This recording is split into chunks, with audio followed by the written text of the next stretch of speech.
The man crawled on the ground with utmost care, fearing to make even the slightest sound, for he had fallen into a pit of mutants. He picked up the dirty, foul-smelling rags from the ground and wrapped his body with them to mask the scent of flesh emanating from his body. Just as he was about to escape to safety, his unreliable teammate accidentally dropped a flashlight down the hole. This is a sci-fi horror masterpiece that has been severely delayed due to translation issues. It boasts a background setting even more chilling and despairing than that of Alien, and perfectly satirizes the current man-eating social situation with a doomsday spaceship. In the near future, the Earth's population has soared to 24.3 billion, pushing the planet to the brink of collapse. To compete for limited resources, nations are constantly at odds with each other. Fortunately, at this time, humanity discovers a new habitable planet, and so they cram 60,000 people into the Elysium spacecraft and launch it into space. The journey is expected to last 123 years, so most people will enter a state of hypersleep in hibernation pods. Only a rotating flight crew remains awake to ensure the spacecraft safely reaches its destination. However, long-term hibernation can cause various sequelae, such as memory disorders, cognitive deficits, personality splits, and even mental breakdowns. These are collectively referred to as deep sleep sequelae. Therefore, during one shift change, a crew member suffered severe schizophrenia. He not only killed his teammates but even pressed the spacecraft's evacuation button, launching 5,000 people into the boundless universe to wait for death and loneliness and darkness. But this was just the beginning of the nightmare. After an unknown period, the man suddenly woke up from the hibernation pod, nearly suffocating due to a strong sense of discomfort. After hastily removing his oxygen mask, he shakily crawled out of the pod. At this moment, his mind was blank, and he only knew his name was Bauer from the number on his arm. He also discovered that the spacecraft's power system had malfunctioned. As he tried to find a way out, the spacecraft suddenly shook violently. Another hibernation pod unexpectedly opened, awakening Peyton, the captain of his squad, who also lost part of his memory. After Bauer explained the situation to Peyton, he realized something must be wrong with the spacecraft. The two began to discuss trying to restart the ship's reactor, but before that, Peyton used his most advanced technology to restore power to the cabin. After another inspection, Bauer crawled into the ventilation duct in an attempt to leave the area. However, as Bauer went deeper, the ducts became narrower and narrower, and in the hot and claustrophobic space, his breathing became more rapid. When Bauer finally managed to break free to catch his breath, he realized something was off. It was only after catching his breath that Bauer struggled to pull out a glow stick from his pocket. But just as he turned his head, a ghastly, grimacing mummy appeared right in front of him. Bauer realized this might just be another one of his unlucky teammates. Subsequently, Bauer successfully exited the duct, but he lost signal with Peyton. As Bauer entered the corridor to continue investigating, a dark silhouette gradually emerged not far away. Thinking he had found another companion, he attempted to approach. Before he could recover, he was suddenly tackled to the ground by a woman who sprang out. Bauer was just about to explain,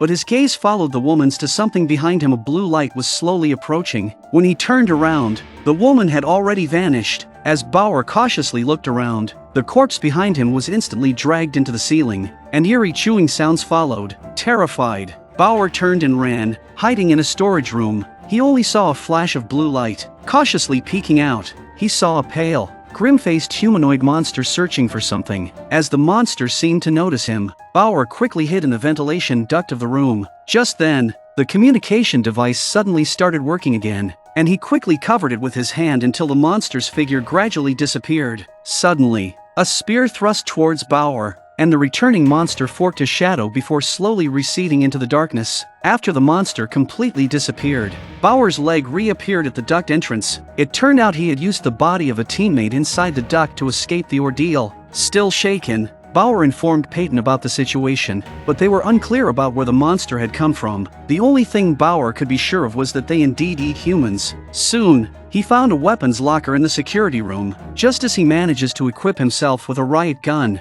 Peyton helps him devise an optimal route. However, Bauer hadn't gone far before he again discovered a body hanging in front of him. Looking at the mechanism above, he realized it was obviously a trap, but before Bauer could figure it out, the body suddenly opened its eyes. After a brief panic, Bauer quickly rescued him and tried to ask what had happened, but the man did not answer Bauer's questions. Instead, he hastily smeared his body with oil to mask the smell. Seeing the monster about to attack, he turned and ran, with Bauer quickly following. Hiding in the corner, the two were so tense they could barely breathe, but the unfortunate man was still dragged up by the monster and then devoured completely. On the other side, Bauer also faced the pursuit of the monster. In his frantic escape, he accidentally stepped into a trap set by the monster, just as Bauer was about to become prey. A black figure cleanly cut the rope and quickly pulled Bauer into a valve. Through the number on Mana's arm, Bauer realized he was from the agricultural team on the spacecraft. After learning about Bauer's plan to restart the reactor,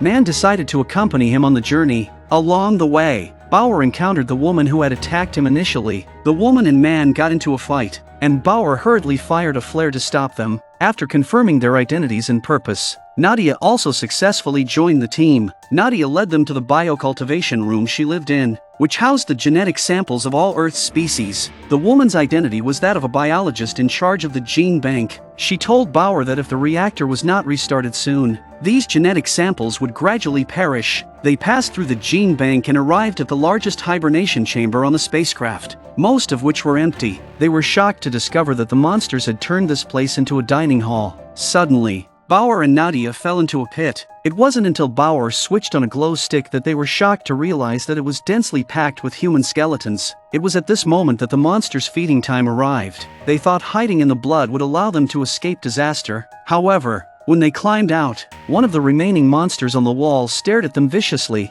Bauer tried to raise his gun, but the monster pinned him to the wall with a kick. Nadia, who came to support, was also pressed to the ground and rubbed by the monster. At the critical moment, Man arrived in time. With their combined efforts, they were able to kill the monster. However, all this was seen by the monster leader from above. Seeing the monster leader waving a club and summoning its minions, they decisively turned and fled. On the other side, Peyton, who was in the sealed cockpit, suddenly heard a disturbance in the duct. Approaching slowly with an iron rod, he discovered a completely naked man calling for help from inside the duct. Peyton rescued the man, who was terrified. The man claimed to be Gallo and said he was a member of the flight crew. Peyton tried to ask what had happened, but Gallo mentioned deep sleep sequelae. He said he had to kill his teammates, who had lost their sanity, to protect himself. But Peyton also noticed something off about Gallo. Gallo, who had just been terrified, now suddenly revealed a sinister smile. Meanwhile, as the three of them were escaping,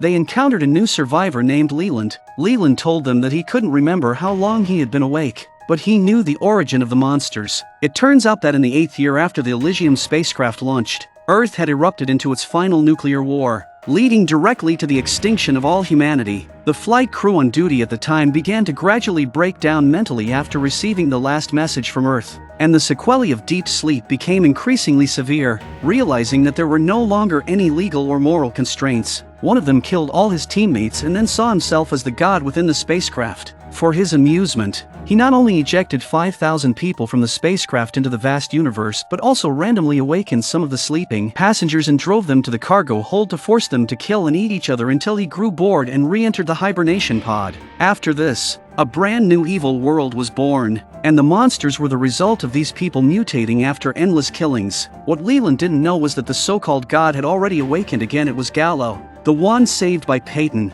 At this point, Gallo began to persuade Peyton to leave the spacecraft quickly because he knew Bauer and his group could not possibly get through the monsters. However, Peyton firmly believed they would succeed. During their argument, the two of them got into a fight. Just as Peyton was about to be subdued, a bizarre scene occurred. Their arms began to overlap, and even the codes were identical. Peyton, in despair, demanded to know who Gallo really was. However, when everything calmed down, there was no Gallo to be found. It was all his imagination. He was the mad god. On the other hand, following Leland's guidance, they finally arrived in front of the reactor. What they hadn't expected was that the reactor, perhaps due to the heat it released, had become a breeding ground for the mutant monsters. Not caring about their shock, Bauer attempted to reach the reactor via an iron bridge, but the bridge, being in disrepair, nearly collapsed, almost dropping him into a pile of monsters. With no other choice, he picked up the dirty rags from the ground and wrapped his body with them,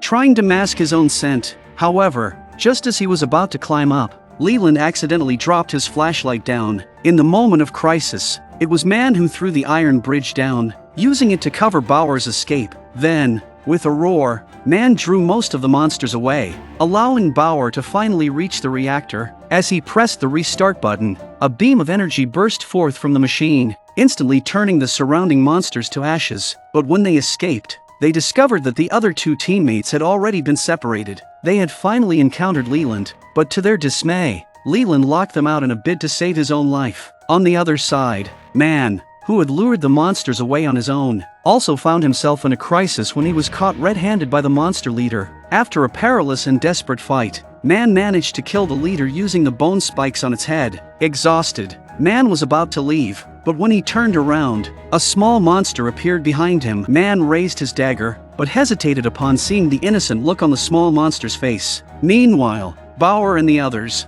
who were trapped, finally managed to escape back to the control room without harm. The series of thrilling experiences fully restored Bauer's memory. He suspiciously aimed his weapon at Peyton, demanding to know where the spacecraft had ended up. Peyton did not answer but calmly opened the spacecraft's protective shield. Outside was pitch black. They seemed to have completely lost their way in the vast universe. Taking the opportunity, Peyton began to brainwash Bauer, incessantly instilling the idea that they could create a new world from this point. Just as Bauer was gradually getting lost in the idea, Nadia noticed something unusual. Various transparent creatures appeared in the pitch-dark space outside the ship. It turned out that the spacecraft had already arrived at its destination and had crashed into the deep sea. Shocked by the time displayed on the screen, they realized the spacecraft had been there for a full 800 years. This harsh truth made Bauer collapse, and his deep sleep sequelae completely erupted at this moment. In his delirium, he mistook the ventilation shaft for a monster. His shot not only shattered it but also hit the glass at the top of the window,